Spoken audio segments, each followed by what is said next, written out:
Bien, bonsoir à toutes et bonsoir à tous. Tout d'abord, je vais faire un petit test micro, être sûr que l'on m'entend bien. Éventuellement, est-ce que l'on me voit bien, mais surtout, est-ce que l'on m'entend bien? Oui, a priori, ça fonctionne. Donc, écoutez, très heureux de vous retrouver ce soir pour cette belle conférence organisée par l'IICP. Sur ces nouveaux métiers, ces nouvelles compétences dans les domaines de la communication, du journalisme, ce grand monde de l'information qui connaît des mutations très importantes, très conséquentes. Il y a toujours eu des mutations, mais c'est vrai que l'on constate une accélération assez forte depuis quelques années, et ça va continuer. Donc ce soir, on voulait vous faire part un petit peu de tous ces développements, toutes ces innovations, tout ce qui va compter finalement dans ce monde de l'information pour les prochaines années. Je ne suis pas tout seul, donc moi je me présente, je suis Jean-Luc Letouzé, je dirige donc l'IICP depuis maintenant 6 ans, une belle école avec 700 étudiants qui forment au métier du journalisme, des métiers de la création et les métiers de la communication. Voilà, des métiers qui sont évidemment amenés à travailler ensemble. À mes côtés, j'ai 3 experts et expertes de ces domaines que nous allons bien sûr écouter. Je remercie énormément ces 3 intervenants professionnels de nous consacrer un peu de temps, chacun dans son domaine d'expertise. Et donc, je vais demander à Sabine, à Caroline et à Damien de me rejoindre dans ces petites vignettes miracles où nous pouvons ainsi dispenser du savoir facilement. Alors, par ordre d'apparition, nous avons eu Sabine, puis Caroline, puis Damien. Je vous propose peut-être pour chacun de vous 3 de vous présenter. Peut-être Sabine, tu ouvres le bal. Merci. Eh bien, je suis Sabine Maréchal, alumni IICP et directrice de l'Institut Les Humains. On est spécialisés, nous, en stratégie, conseil stratégie pour les marques et plus particulièrement sur des sujets d'actualité pour les nouveaux métiers, à savoir effectivement tout ce qui est transformation durable des marques. Exactement. Et avec toi, on parlera justement de transformation durable, on parlera de marques, on parlera de marques responsables, qui est une grande thématique actuelle dans les tendances de la communication. Sabine, on revient à toi dans quelques instants. Caroline, de quoi vas-tu nous parler, Caroline ? Alors, Caroline Langlois, je suis journaliste et podcasteuse. Je travaille depuis donc quelques années, je produis et je réalise du podcast à la fois pour des entreprises de presse et pour des marques. Alors, attendez, excusez-moi, je suis à contre-jour, donc vous ne me voyez plus, voilà. Et par ailleurs, j'enseigne le podcast à l'IICP depuis maintenant 3 ans, je crois. Voilà. Exactement. D'ailleurs, podcast, c'est un mot qui est apparu finalement assez récemment dans le vocabulaire. Ça fait quoi, 3-4 ans, 4-5 ans que l'on parle de podcast ? Alors, le mot podcast existe en fait depuis le début des années 2000, depuis un article publié par Le Guardian en 2004. Mais c'est vrai que nous, on entend plus largement parler de podcast et particulièrement de podcast natifs depuis à peu près 5-6 ans, je dirais. Merci. Caroline, on revient à toi tout à l'heure. Damien, notre 3e expert dans cette table ronde. Damien, je te laisse te présenter. Oui, brièvement, bonsoir à toutes et à tous. Je suis donc Damien Douany, je suis expert en usage numérique et en nouveaux médias. Je produis aussi des contenus audio et vidéo, notamment podcast, mais pas que, pour de nombreuses marques. Et puis, au sein de l'IICP, je suis enseignant de tout ce qui est nouveaux formats digitaux et live streaming. Très bien. Si je vous pose une question très ouverte à tous les 3, comme ça vous me répondez en 15 secondes. Quand je vous parle nouveaux métiers de l'information, nouveaux métiers de la communication, qu'est-ce que vous me citez, Sabine ? Mais c'est vrai que dernièrement, j'ai croisé un Green Digital Manager. Je ne savais pas que ça existait. Je connais bien la Green IT, etc. Mais je ne savais pas qu'il y avait des postes ouverts à ce nom-là. Alors, il n'y en a peut-être pas encore beaucoup. Sinon, j'ai croisé aussi récemment un facilitateur. Voilà, terme très ouvert, mais ça veut bien dire qu'aujourd'hui, il y a quand même d'autres types de besoins. Merci. Caroline ? Évidemment, moi je veux dire les podcasteurs et les podcasteuses, hein, c'est un métier très très récent et c'est un métier qui se cherche encore d'ailleurs. C'est ce qui est intéressant, c'est qu'on apprend en faisant et on est en train de construire un nouveau métier et c'est passionnant de voir comment ce métier se développe.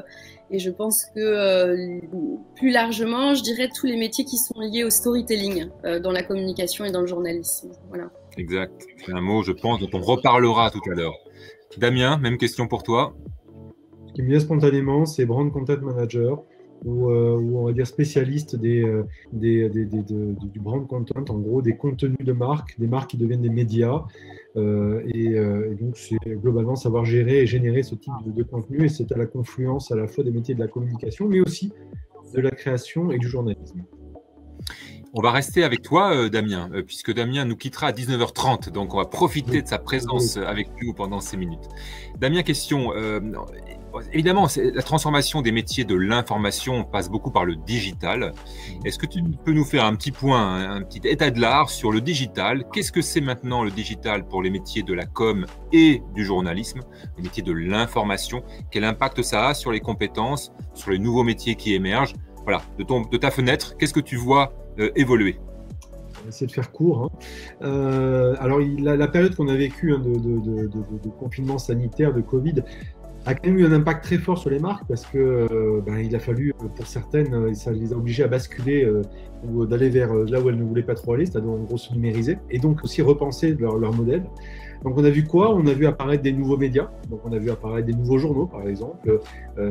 Les journaux cherchent leur modèle bien du côté de l'information, on voit apparaître ce qu'on appelle des pure players, donc en gros des nouveaux acteurs sur le marché, très souvent liés à des abonnements. Et qui donc sont présents. On peut penser à Mediapart, mais qui n'est pas tout à fait nouveau. On a les jours, on a des journalistes qui se lancent désormais et qui lancent par exemple des nouveaux journaux, par exemple des anciens de Science et Vie, qui lancent Epsilon et qui font appel à ce qu'on appelle le crowdsourcing. Donc en français, on va dire appel à la générosité du public, si on peut dire ça comme ça, pour lancer leurs médias. Donc c'est bien la preuve qu'il y a une vie et il y a une véritable nouvelle dynamique qui se crée. Parallèlement à cela, mais j'imagine que Caroline en parlera, il y a bien sûr toute l'émergence des podcasts qui existent depuis 15 ans, mais qui depuis 4-5 ans, ça explose dans tous les sens. Et on a notamment beaucoup de journalistes, mais aussi des marques qui s'intéressent à ces formats-là. Et donc là, on est typiquement à la jonction entre ce qu'on appelle les marques médias ou les médias marques, autrement dit des marques qui se disent tiens, j'ai la capacité finalement de créer des contenus pour raconter des histoires qui ne sont pas forcément liées à ce que je suis, mais à ce que je représente. Je prends un exemple très simple. Quand Orange crée des podcasts qui s'appellent MDR, comme manque de repères. Orange ne parle pas de sa marque, Orange ne parle pas plutôt de ses produits, mais Orange va parler de l'attention qu'il faut avoir autour du numérique par rapport à, par exemple, les déviances qu'il peut y avoir sur le harcèlement, par exemple, en ligne. Donc, typiquement, Orange fait acte de se positionner comme une marque responsable, tout en produisant des formats comme des contenus de type podcast, et quelque part parle un peu d'elle, mais plutôt parle de ce qu'elle peut faire. Mais elle ne parle pas directement d'elle. Donc, c'est ce genre de choses-là. On voit aussi, par exemple, le renouveau des newsletters. Alors, les newsletters, pour ceux qui connaissent ça, c'est tout simplement les formats que l'on connaît, donc en gros de lettres écrites que l'on reçoit. Et bien déjà, alors qu'aujourd'hui, dans les réseaux sociaux, on est submergé d'informations, et bien il y a un renouveau des newsletters, tout simplement parce qu'on s'abonne de manière volontaire à ces newsletters, de manière gratuite ou payante. On voit aujourd'hui apparaître des formats payants, et notamment des journalistes qui démissionnent de leur poste et qui se lancent dans des newsletters payantes. Donc avec un abonnement par mois, un peu comme quand vous payez Netflix, et bien vous payez la newsletter de journalistes connus qui, pour quelques euros, quelques dollars par mois, va vous apporter une information un peu plus qualitative peut-être, ou qui va émerger au regard d'un sujet qui est peut-être le vôtre, qui peut être la RSE, ou qui peut être tout autre type de sujet. Donc on a aussi tous ces sujets autour du brand content, j'en parlais il y a quelques instants. Donc, les marques qui veulent désormais avoir une présence de marque, parler différemment de leur métier. Ça me fait penser, par exemple, à ce qu'avait fait il y a quelques années IBM avec Le Monde. IBM qui avait lancé les clés de demain. Donc, qui travaillait avec la rédaction du Monde, donc avec des journalistes, mais avec une mise en avant à la fois de ce qu'ils savaient faire, et puis à la fois la mise en avant d'interviews d'experts autour, par exemple, de l'informatique quantique. Donc, on voit que les frontières se brouillent petit à petit. Chacun a quand même son territoire. Chacun est respecté dans son territoire, c'est important. Mais à la fois, on voit aujourd'hui des alliances qui se créent ou des hybridations qui se créent. Et ça crée un terrain de jeu qui est assez intéressant à observer.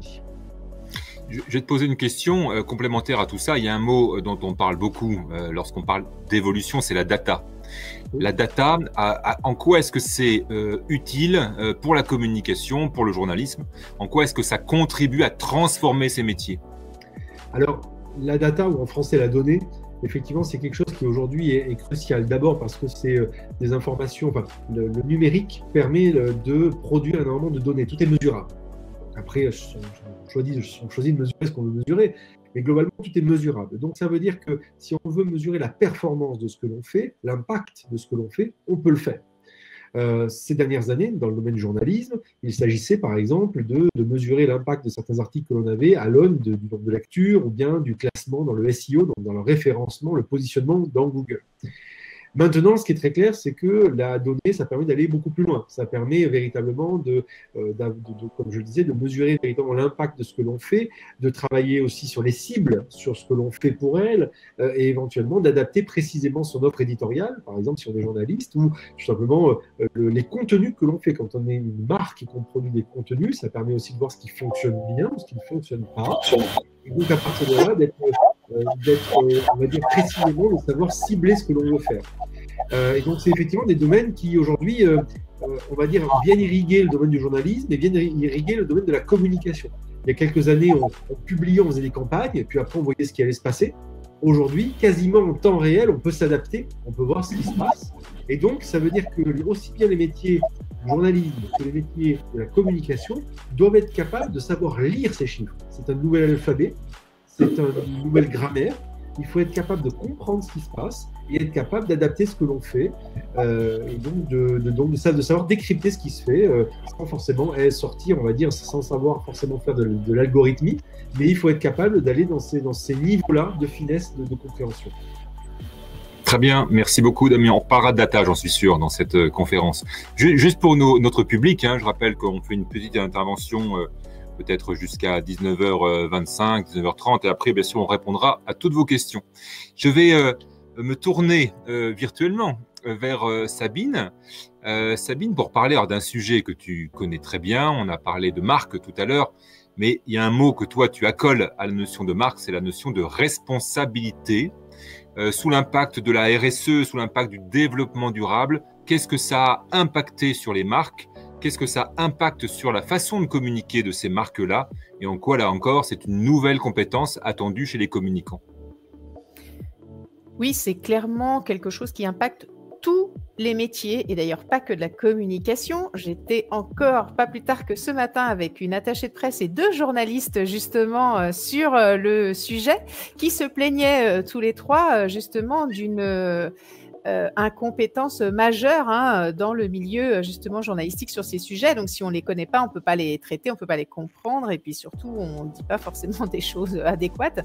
Et c'est pareil pour la communication, parce que vraiment du niveau stratégique jusqu'au niveau opérationnel, ça va demander vraiment des compétences en plus. Il n'y a pas le choix aujourd'hui, et effectivement des créations de métiers en plus, des compétences en plus, parce que par exemple on a beaucoup parlé du brand content, et très clairement une marque, les efforts qu'elle peut faire en matière de transformation durable, il faut qu'elle les explique, il faut qu'elle les prouve. Donc ça veut dire qu'il faut qu'on ait toute une horde de métiers et surtout de personnes qui les exercent, qui soient formées à ça pour comprendre comment on traite ces sujets. Et pour connaître surtout toutes les réglementations qui s'appliquent au traitement de ces sujets. Parce qu'aujourd'hui, j'aime mieux te dire que c'est du grand n'importe quoi, et on n'en parle pas forcément beaucoup, mais si vous avez la curiosité d'aller regarder sur le site du jury de la déontologie publicitaire, pour ne parler que de la publicité, les condamnations des marques sont en hausse absolue depuis effectivement notamment 2019, parce que là, je ne sais pas, le confinement, ça a dû les faire se lâcher. Enfin, bon, bref. Donc, on voit bien que voilà, si tout le monde se fait condamner, ça veut dire qu'à un moment, personne n'a un niveau, enfin, personne, c'est beaucoup dire, mais il y a pas le niveau suffisant, très clairement. Et puis après, ça ouvre des opportunités parce qu'il y a des nouveaux métiers. Bon, je parlais du Green Digital Manager que j'ai croisé l'autre jour, mais au-delà de ça, voilà, il y a des métiers vraiment, encore une fois, de la stratégie à l'opérationnel qui arrivent. Et tout à l'heure, je parlais de mon facilitateur. Pourquoi ? Parce que du coup, ça veut dire aussi qu'il y a d'autres méthodes pour travailler qu'on a déjà vues, hein, sur lesquelles, d'ailleurs, je pense qu'il y a déjà des cours à l'ICP, enfin voilà, mais tout ce qui est design thinking, open innovation et tout ça, mais de manière générale, il y a une autre façon de travailler, beaucoup plus en mode projet, beaucoup plus non descendant. Et ça veut dire aussi d'autres personnes, des justement facilitateurs, des ressources leaders, enfin voilà, ce genre de choses qui sont pas encore installées, qui sont en plein développement.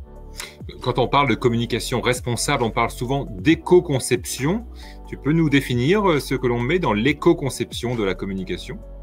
Alors, c'est même l'éco-socio-conception, puisqu'il y a la partie environnementale et il y a la partie sociétale, puisque la communication, ça pollue énormément. Très clairement, elle est très attaquée là-dessus, que dans tous ces métiers, c'est-à-dire l'événementiel, hein, par définition, c'est éphémère. Alors, bonjour ce que ça produit, mais aussi la publicité, tout ce qui est audiovisuel, ça fait un lien d'ailleurs avec le digital, aussi bien en termes de tournage qu'ensuite en termes de bande passante, si je peux dire ça comme ça. Enfin, tous les métiers ont un impact, et bien sûr le premier de la com qui est l'édition.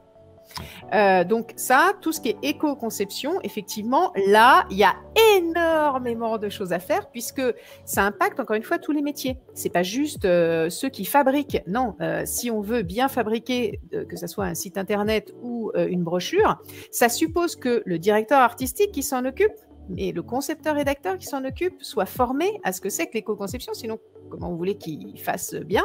Mais ça suppose aussi que le donneur d'ordre, c'est-à-dire tous ceux qui sont en stratégie et évidemment le client, etc., donc en haut de la chaîne, soient aussi formés, sinon ils vont pas mettre les gens dans les bons rails. Et ça veut dire bien sûr aussi que derrière, tous les producteurs, fabricants, etc., soient également épris des mesures. Hein. Aujourd'hui, il y a quand même pas mal, le bout de la chaîne est un peu plus organisé, un peu plus avancé que, hélas, la partie création-conception et la partie conseil et stratégie. Et là où on a encore plus de retard en France en tout cas, c'est sur la partie socio-conception. C'est-à-dire que, hélas, dans la société dans laquelle on est, ça n'aura échappé à personne que la communication, mais également les journalistes, véhiculent énormément de clichés tout à fait défavorables, par exemple, à certaines catégories de population. Ça peut être les femmes, ça peut être certaines origines ethniques, ça peut être plein de choses.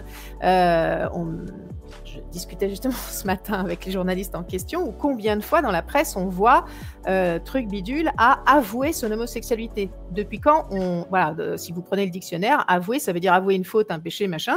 Quand un journaliste dit ça, ça veut dire que c'est lui qui n'a pas compris 2-3 trucs. Hein. Donc, il faut... Voilà, donc en communication, c'est pareil. Hein. Il y a les mêmes problématiques rédactionnelles, si on peut dire ça comme ça, mais la rédaction, finalement, c'est juste un résultat. Ça veut dire que tous les paradigmes n'ont pas encore été recalés et que la formation n'a pas été faite. Donc, tu vois, c'est vraiment un impact ultra global. Merci beaucoup, Sabine. C'est passionnant. Caroline, on a commencé à en parler un petit peu tout à l'heure. Dans les grandes tendances, c'est bien sûr... j'ai envie de dire l'émergence ou la résurrection de la voix. Je ne sais pas ce qu'il faut dire d'ailleurs, mais c'est vrai que la voix prend une place de plus en plus conséquente dans les métiers de l'information. Peut-être que Damien nous fera un petit topo tout à l'heure sur Clubhouse, puisque Damien, tu es très actif sur ce nouveau réseau social qui est basé sur la voix. Donc Caroline, comme tu l'as exprimé tout à l'heure, toi, ton sujet, c'est le podcast depuis pas mal de temps. Fais-nous un petit topo là sur le paysage du podcast en France déjà. Alors déjà, c'est intéressant que tu parles de résurgence parce qu'effectivement, je pense que ce qu'on vit avec le podcast depuis quelques années, c'est assez proche de ce qu'on a pu vivre au début des années 80 avec les radios libres. Il y a quelque chose effectivement que tout d'un coup qui se passe autour de la voix. Et là où je fais aussi un lien entre le podcast et les radios libres, c'est justement l'idée de liberté. C'est-à-dire que le podcast, c'est la voix certes, Donc c'est l'outil radio, on va dire, mais avec une dimension de liberté dans le ton, dans l'écriture, dans les formats qui vient en fait complètement révolutionner le format radio, on va dire, traditionnel. Alors, les podcasts, effectivement, ont connu cette résurgence depuis, on va dire, 5 ans. Il y a plusieurs raisons à ça. La première, évidemment, c'est que ça passe par le boom de la possibilité de réécouter les émissions de radio sur les plateformes, notamment à l'époque Apple Podcast, etc. Donc c'est vrai que ça commence d'abord par la possibilité de réécouter son émission préférée de RTL ou de France Inter à l'heure qu'on veut, à la demande. Donc là, il y a ce côté, comme pour la vidéo à la demande, finalement, cette nouvelle offre qui est d'écouter de la radio à la demande. Et en même temps qu'il y a effectivement ce boom de la rediffusion, on va dire, de format radio, il y a l'émergence d'un nouveau format qui est donc ce qu'on appelle le podcast natif. Le podcast natif, c'est un podcast, c'est un élément sonore éditorialisé qui n'a pas vocation justement à être inclus dans une grille de diffusion de radio, mais qui est bien conçu, créé pour être diffusé sur des plateformes à la demande, donc sur nos ordinateurs, nos tablettes et à premier lieu nos smartphones. Donc évidemment, comme souvent, ça nous vient des États-Unis, hein, cette espèce de boom du podcast natif. Alors il faut quand même rendre à César ce qui est à César. En France, le podcast, ça existe depuis longtemps, puisque Arte Radio fait du podcast, sauf qu'on n'appelait pas encore ça du podcast, mais fait du podcast natif depuis quasiment 20 ans maintenant. Mais c'est vrai qu'il y a l'émergence de ces nouveaux formats plus longs, et donc, je le disais tout à l'heure, qui sont beaucoup basés sur du storytelling, c'est-à-dire on va raconter des histoires qui sont vraies, des expériences vécues, mais qu'on va effectivement un peu écrire de façon à ce que ça rentre dans une narration, dans quelque chose qui est vraiment du domaine de l'histoire. Donc il y a un podcast, plusieurs podcasts comme ça qui apparaissent aux États-Unis. Il y a des gens qui écoutent ça en France, qui trouvent ça hyper intéressant et qui se lancent en se disant j'ai envie d'essayer. Et on a comme ça des premiers podcasts qui commencent à émerger. Alors, on peut parler de Transfert, par exemple, qui est un podcast qui a été créé par Charlotte Pulowski, qui est une ancienne rédactrice en chef de Slate, qui à l'époque était encore rédactrice en chef de Slate.fr quand elle l'a lancé, qui sont en gros des récits. Hein, chaque épisode, c'est une personne qui raconte à la première personne et avec force, détail, émotion, etc., quelque chose qu'il a vécu. Et puis, par ailleurs, on a aussi des émissions lancées par exemple, une journaliste qui s'appelle Lorraine Bastide, qui est une ancienne journaliste, elle, pour le coup, du L.fr, qui s'appelle La Poudre, et qui, à peu près à la même époque que Slate, lance un podcast de ce qu'on appelle de la conversation, c'est-à-dire une forme d'interview, mais qui sort complètement des carcans journalistiques, c'est-à-dire où s'instaure entre l'intervieweur et l'interviewé une forme d'intimité, qui laisse plus de place à l'émotion, qui est moins, on va dire, cadrée qu'une interview radio classique. Donc voilà, et puis petit à petit, on a des tas de gens qui vont commencer à s'intéresser à ça, qui vont s'agréger, qui vont proposer des contenus. Alors en plus, le podcast, à la base, a cette... c'est pas très coûteux de fabriquer du podcast. Il suffit d'avoir chez soi un micro qui tienne à peu près la route, un banc de montage sur son ordinateur et puis voilà, on se lance. Donc c'est vrai qu'il y a eu aussi, comme on a pu voir avec les blogs au début des années 2010, beaucoup de gens qui se sont mis à bloguer. Il y a aussi beaucoup de gens qui se sont mis tout d'un coup à faire du podcast, pour raconter des sujets sur lesquels ils avaient envie de parler. Et puis voilà, on a tout un petit écosystème qui commence à se mettre en place et qui grossit, et puis qui grossit de façon exponentielle en fait ces dernières années. C'est-à-dire que très rapidement, les médias traditionnels se sont dit nous aussi on a envie de faire du podcast. Donc voilà, là vous voyez sur cette cartographie des principaux acteurs du podcast en France, en bas à droite tous les médias non audio qui se sont lancés dans le podcast ces dernières années. Et vous voyez des titres comme L'Équipe, Libération, La Croix, Le Monde, Les Échos, etc. Des médias audiovisuels également. Et puis là-dessus, il y a les marques qui arrivent. Et alors, les marques, elles commencent assez tôt à flairer qu'il y a quelque chose qui se joue d'intéressant. Parce que pour leur communication, la plupart des marques, elles ont déjà beaucoup exploré l'écrit, elles ont beaucoup exploré la vidéo. Et puis tout d'un coup, il y a ce nouveau terrain de jeu, on va dire, qui est la voix. Et donc, là, on va avoir beaucoup de marques qui vont commencer à se dire c'est quelque chose qu'on n'a pas encore exploré et qui permet de faire passer peut-être des choses qu'on ne peut pas faire passer par l'écrit ou par la vidéo, et qui a c'est toute cette dimension justement à la fois de l'intime, à la fois des convictions. Il y a quelque chose. Le podcast, c'est un vrai terrain de jeu pour tous les mouvements activistes, les militants de beaucoup de causes. Alors, par exemple, ces dernières années, il y a évidemment une très forte vague de féminisme liée à MeToo. Typiquement, c'est par le podcast énormément que cette vague a pris de l'ampleur. Voilà, je cite le féminisme, je pourrais citer tout un tas de mouvements antiracistes, etc. Et donc pour les marques, la possibilité de communiquer, comme le disait tout à l'heure Damien, sur non pas ce qu'on produit, non pas ce qu'on vend, mais nos valeurs. Oui. Le podcast, c'est pas du tout de la publicité, hein, les marques l'ont bien compris, elles ne font pas du podcast pour vendre des pots de yaourt ou des services. Damien donnait l'exemple d'Orange tout à l'heure, on pourrait en citer des tas d'autres.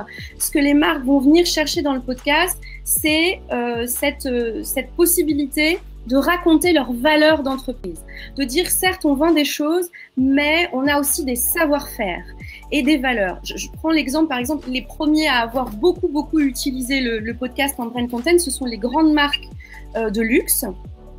Donc on pense par exemple à LVMH qui a lancé des séries de podcasts qui ont été produites par Havas. On pense à Chanel, on pense à des grandes marques comme ça de parfumerie, etc. Parce que au-delà de leurs produits, elles avaient envie de raconter leur savoir-faire. Et donc c'est devenu assez vite un levier de communication important pour montrer son savoir-faire et élargir leur communauté. Et aller chercher de nouvelles audiences, bien sûr. En allant chercher de nouvelles audiences par ce côté un peu regarder comme on fait des choses qui sont belles ou comme on a des belles valeurs, etc. Et donc voilà, c'est là que les marques s'agrègent à tout ça. Merci beaucoup, Caroline. On va en reparler. C'est passionnant tout ça. Je vais me retourner vers Damien, comme je sais que Damien, tu as un petit compteur qui tourne. Je voudrais te poser une question, Damien. Là, on parle de brand content, de storytelling, de responsabilité, de data, de podcast et autres. Mais les métiers traditionnels de la com, là, ils sont morts ou quoi? Ah non, ils sont absolument pas morts. Non, ils sont pas morts, mais ils se digitalisent. Ou tout au moins, ils doivent plus que jamais prendre en compte aujourd'hui la dimension numérique. Parce que le numérique a absolument tout irrigué, vous savez, un peu comme de l'eau qui irrigue un peu partout. Amusez-vous à essayer d'arrêter une fuite d'eau. Vous aurez beau mettre des serviettes, il y a un moment, ça va continuer à passer. C'est pareil. Pendant très longtemps, en France notamment, le numérique a été vu comme un gadget de geek. Oui, mais on verra ça plus tard. Le fait est qu'aujourd'hui, c'est pas le cas. Et je pense vraiment que la période qu'on a vécue de confinement a prouvé, notamment pour les derniers qui pensaient que c'était quelque chose qui n'était pas spécifiquement répandu auprès de tout le monde, qu'aujourd'hui, ce n'est pas le cas. D'autre part, on constate, alors hors du domaine de la communication, que plus que jamais, le numérique prend le pas sur énormément de choses, comme par exemple la numérisation des process. Quand je dis des process, c'est au sens de notre vie de tous les jours, administrative. D'ici 2022, tout va être numérisé. Donc, c'est un sens de l'histoire, voilà, qu'on le veuille ou non. Et donc, pour les métiers traditionnels, plus que jamais, ils doivent prendre en compte. Un exemple très simple de métier traditionnel, les RP. Les relations presse. Depuis plusieurs années, on dit que les relations presse doivent se numériser. C'est vrai qu'aujourd'hui encore, elles restent peut-être assez traditionnelles dans leurs relations aux journalistes et aux marques. Mais désormais, si elles veulent gagner en puissance, si elles veulent gagner en efficacité, il y a un moment, il va falloir y passer. Alors, il va falloir certainement réinventer des choses. Tout n'est pas forcément facile. Il va falloir certainement faire de l'essai-erreur. Il y a déjà des startups qui essayent de faire ça. Mais très clairement, c'est aussi le sens de l'histoire. Et puis, juste pour finir, parce que je vais devoir vous laisser malheureusement, je vais répondre à une autre question que tu disais tout à l'heure, Jean-Luc, et ça me permettra de rebondir sur ce que disait Caroline concernant le podcast. L'audio. L'audio, il y a effectivement quelque chose qui est en train d'émerger. Caroline parlait il y a quelques instants de cet esprit un peu libertaire, radio libre, que l'on connaît. Moi, je suis un vieux blogueur, hein, je suis un blogueur historique, et donc j'ai connu ces débuts de l'écrit. Tout comme aussi YouTube. J'ai l'habitude de dire que j'ai arrêté au moment où les YouTubeurs ont explosé. J'ai peut-être raté ma carrière, allez savoir. Dans tous les cas de figure, ce qui est clair, c'est que aujourd'hui, ce qu'on voit avec l'audio, c'est un peu la même chose que ce qu'on a vu effectivement avec l'écrit, puis la vidéo. C'est l'explosion de ce qu'on appelle le user-generated content, en gros le contenu créé par l'utilisateur, parce que finalement, c'est finalement pas si compliqué de ça à créer. Alors après, il faut du talent. Si on a, bien sûr, si on a du produit, des éléments rudimentaires pour produire, c'est peut-être un peu moins produit que des pros, mais on peut déjà faire des choses. Ce qu'on appelle la barrière à l'entrée est devenue beaucoup plus accessible. Maintenant, ce qui est clair, c'est que sur l'audio, on a la même révolution qu'on a eue sur les réseaux sociaux avec l'écrit, puis la vidéo. C'est l'arrivée de ce qu'on appelle le live. Alors, je suis désolé pour tous ces acronymes ou ces termes anglais, ça fait très Jean-Claude Van Damme, mais c'est ce qu'on utilise, c'est le direct. Et ce qu'on voit depuis maintenant 1 an, c'est l'apparition de ce qu'on appelle la social audio.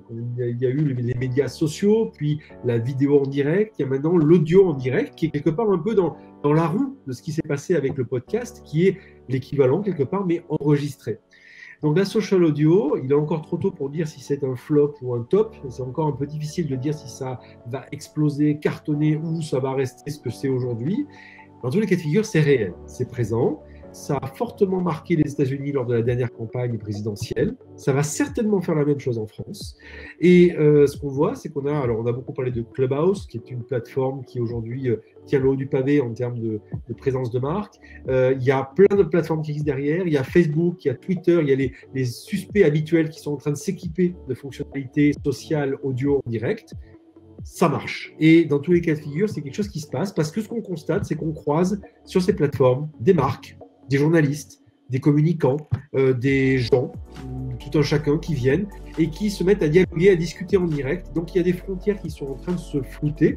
Pour tout vous dire, je ne peux pas vous dire pour quelle marque, mais pour Vivatech, je travaille actuellement pour une marque qui veut mettre en place un dispositif de social audio. Et on est en train de travailler sur quelque chose d'assez innovant. Donc, il y a des choses qui sont en train de se passer autour de ça. Et à nouveau, ça rebat les cartes en termes de format et c'est passionnant parce que ça pousse à nouveau plus loin encore dans les nouveaux formats et c'est vraiment passionnant à voir. Damien, un grand merci. Hein. Tu dois y aller. Je te remercie beaucoup de nous avoir pris ton temps et ta contrainte. On te souhaite une belle soirée et merci pour tout ça. Je te laisse en très bonne compagnie et je vous laisse en très bonne compagnie de Sabine et Caroline. Je vous souhaite une très très belle soirée. Salut Damien. On va pas tarder d'ailleurs à demander à notre public de poser évidemment ces questions. Donc n'hésitez pas via le chat à nous poser vos questions pour Sabine ou pour Caroline. Une question à vous deux d'ailleurs parce que Damien vient d'en parler rapidement. On se rend bien compte finalement de la grande porosité qu'il y a maintenant dans tous ces grands métiers, la com, le journalisme, la créa. Tout ça travaille de plus en plus ensemble. C'est bien ou c'est pas bien en fait ? Caroline. Oui. Je ne sais pas si c'est bien ou si c'est pas bien. Ce que je sais, c'est que il faut arrêter. Alors, moi, j'ai fait une école de journalisme il y a 15 ans.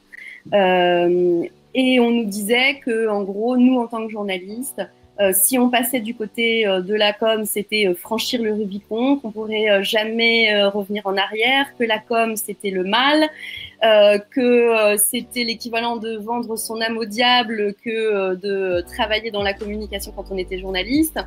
Et j'ai vraiment commencé ma carrière de jeune journaliste avec ces idées-là en tête.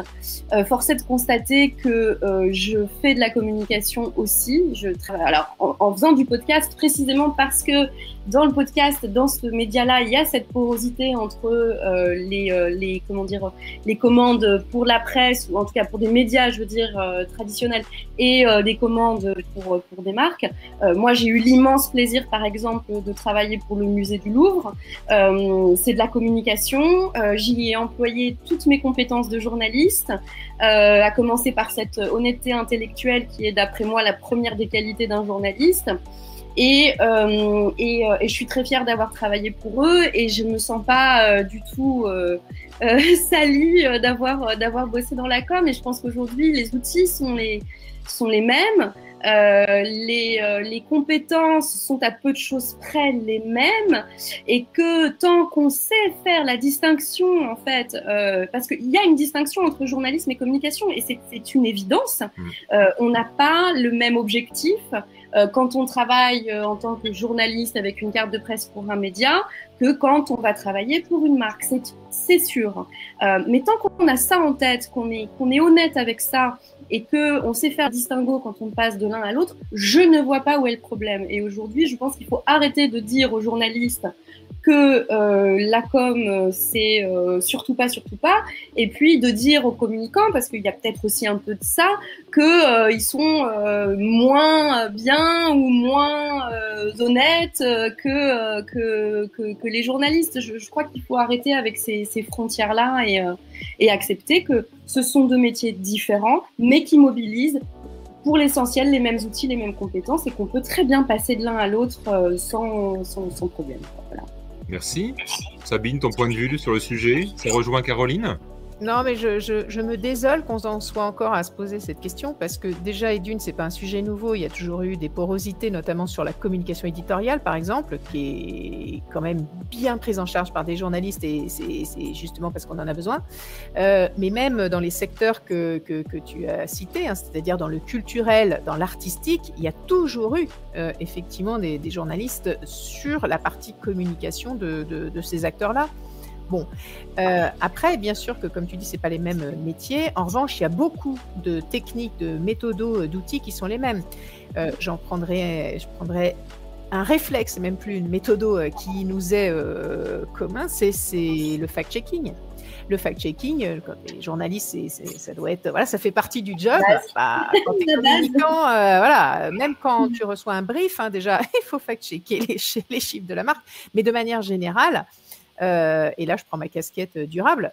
Oui, effectivement, il faut tout le temps le faire. Donc, il y a plein de méthodos. Par exemple, quand les prises de parole, il y a plein de journalistes qui sont coachés par des communicants et inversement. Parce que, voilà, donc, il faut bien sûr que c'est des métiers différents et bien sûr qu'il faut ça le reste parce que c'est justement ce qu'on va chercher. C'est des expertises différentes pour les combiner parce que, comme on l'a dit depuis, je pense, le début, en fait, aujourd'hui, on est dans des mix de compétences pour pouvoir délivrer un projet quel qu'il soit. Ouais. On va terminer par une partie un peu prospective.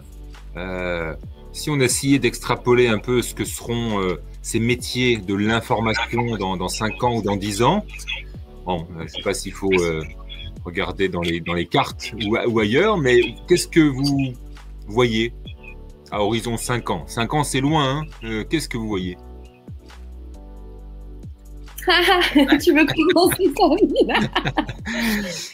Oui, alors, bon, ouais, voilà, c'est ce que tu me posais la question avant le début de la conférence. Je t'ai dit, je vais aller chercher mon tarot de Marseille pour essayer de voir si j'ai la réponse dedans. Et tu disais, à raison, de toute façon, on se trompe. Je ne sais pas si on pouvait anticiper la part que le digital prendrait dans nos vies. Moi, quand j'ai commencé à travailler, je travaillais pour Europe1.fr. J'ai travaillé pour la page internet d'Europe1 et les journalistes pensaient que j'étais celle qui venait réparer les boîtes mail.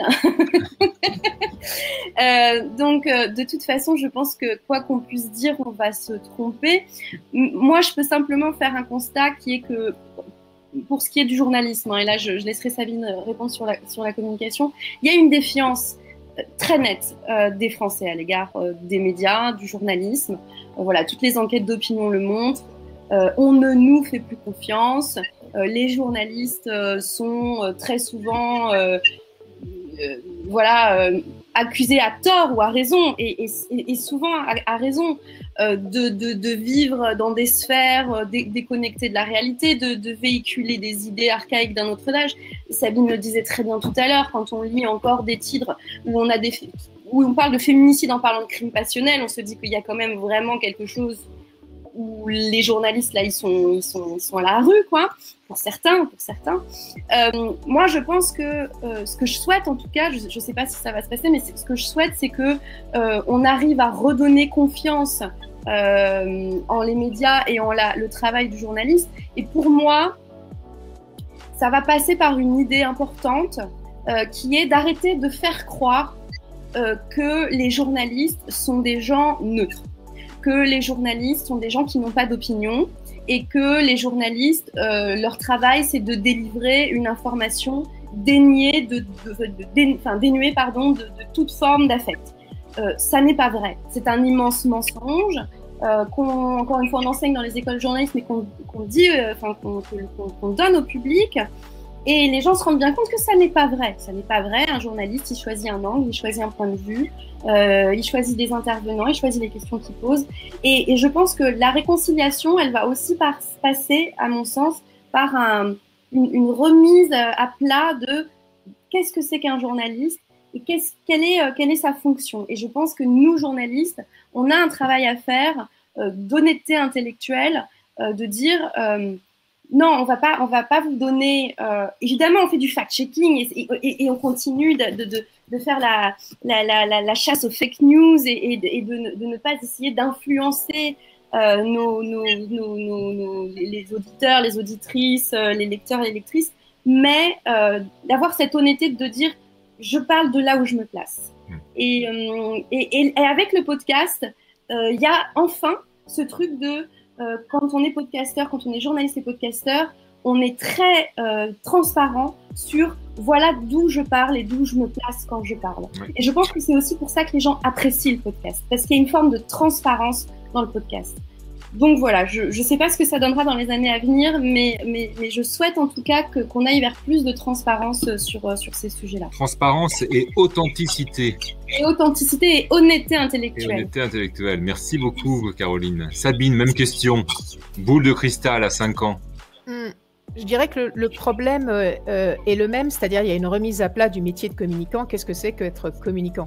Donc si j'avais une baguette magique, je dirais que dans l'idéal, dans quelques années, le communicant sera beaucoup plus exigeant que ce qu'il n'est aujourd'hui, je l'espère, sous la pression justement, la même pression que les journalistes subissent aujourd'hui, c'est-à-dire celle de faire leur travail beaucoup mieux. Et quand on dit beaucoup mieux, ça veut dire en responsabilité, c'est-à-dire en connaissance de cause des enjeux qui sont les nôtres aujourd'hui et de la transformation de notre système social, économique, etc. Donc voilà, ce que j'espère, c'est que dans 5-10 ans, les communicants auront changé de cerveau et donc de manière de faire et que voilà, on aura des gens qui ne sont plus la façon dont on les a caricaturés, c'est-à-dire les suppôts du système ultralibéral. Il faut être très clair, ça a été ça aussi pendant longtemps. Ça n'était pas le cas de toute la communication, il ne faut pas généraliser, mais ça a été ça. Beaucoup, on ne se posait pas aucune question, on était vraiment le bras armé de la surconsommation et de la sur tout, qui n'était pas... Voilà. Donc j'espère qu'effectivement, dans 10 ans, ça sera exactement l'inverse et qu'on sera beaucoup plus dans le mieux, dans l'utile, mais aussi dans le récréatif, parce que le récréatif et l'imaginaire, ça a beaucoup d'utilité pour l'être humain. Voilà, donc j'espère qu'on sera effectivement des communicants positifs, enfin surtout vous, parce que moi je serais peut-être un peu moins impliquée, mais voilà, c'est vraiment ça que j'espère pour le futur. Ce sont des très jolis souhaits, tout ça. Donc, on va croiser les doigts pour que tout cela se réalise.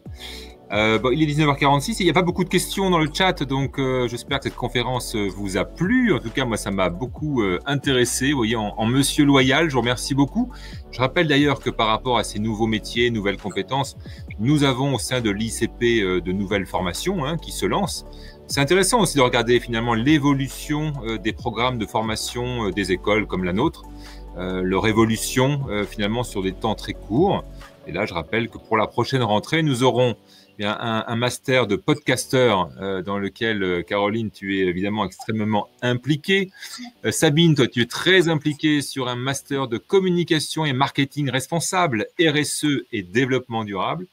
Et puis, Damien, qui était avec nous tout à l'heure, lui, nous a aidé à mettre sur pied un master de Brain Content qui voit également le jour à partir de septembre prochain. Voilà, donc ça vient renforcer l'offre de formation de l'ICP qui se veut vraiment cette hub school au croisement de tous ces métiers, toutes ces compétences et toutes ces questions finalement que ça pose aussi sur l'évolution de ces beaux métiers. Une dernière question à vous deux. Si vous aviez votre garçon, votre fille de 18 ans qui vient vous voir en vous disant « Papa, maman, je veux faire demain, je veux travailler dans les métiers de l'information », vous lui dites « Surtout pas » ou vous lui dites « Vas-y, fonce ». Je crois qu'il y a peu de temps encore, j'aurais dit « Surtout pas ». J'ai eu une crise de sens comme beaucoup de gens là ces dernières années et j'ai été très déçue de tout un tas de choses dans le journalisme, dans cette émergence de l'info en continu, de l'infobésité, sans parler des éditorialistes qui glosent sur des sujets dont ils ne connaissent pas à longueur de journée à la télévision, mais j'ai eu une vraie crise de sens et si mon fils m'avait dit ça, je pense que je lui aurais dit surtout pas. Mais c'est vrai que avec l'émergence de ces nouveaux métiers et de ces nouvelles questions aussi un peu philosophiques autour de nos métiers, je pense qu'au contraire, il y a des tas de choses absolument incroyables à inventer dans les années à venir. Et du coup, sans doute, je lui dirais, écoute, vas-y, mais sois à la pointe et fais quelque chose de différent. Voilà. À la pointe et innovation. Sabine, pareil pour toi. Ouais, pareil, parce que je lui dirais, vas-y, parce que tu peux changer le système beaucoup plus que je l'ai fait ou que je suis en train de le faire. Enfin, en tout cas, je m'y attelle, mais il y a encore, c'est plus. Mais par contre, dans les années à venir, il y a plein de portes ouvertes, donc on peut vraiment y aller avec sa force et son énergie et ses convictions, quoi. C'est surtout ça l'idée. Et du coup, on va pouvoir faire un métier qui est quand même un métier de passion, en étant hyper heureux de le faire, en découvrant plein de choses, parce que c'est des métiers qui ouvrent énormément de portes, plein de rencontres, ça pétille, quoi. Et là, il y a des boulevards, donc il faut y aller. Eh bien, écoutez, en tous les cas, il y a des boulevards, donc profitons-en, engouffrons-nous-y. Et évidemment, pour vous, nouvelle génération, profitez-en et transformez les systèmes de l'intérieur. C'est ça qui est en effet extrêmement passionnant et valorisant. Un grand merci à vous deux pour tous ces échanges. C'était pour moi extrêmement intéressant. Voilà, Léa nous confirme que c'était intéressant. Merci Léa de ce petit commentaire. Une très belle soirée à tout le monde. Allons boire maintenant une petite bière avant le couvre-feu de 21h. Une bière ou autre chose d'ailleurs, mais voilà, en tous les cas, allons boire un verre. Et puis, évidemment, pour les personnes qui étaient avec nous ce soir, à votre disposition, si vous avez d'autres questions, quelles qu'elles soient. Voilà, très bonne soirée. Merci à tout le monde. Bonne soirée. À bientôt.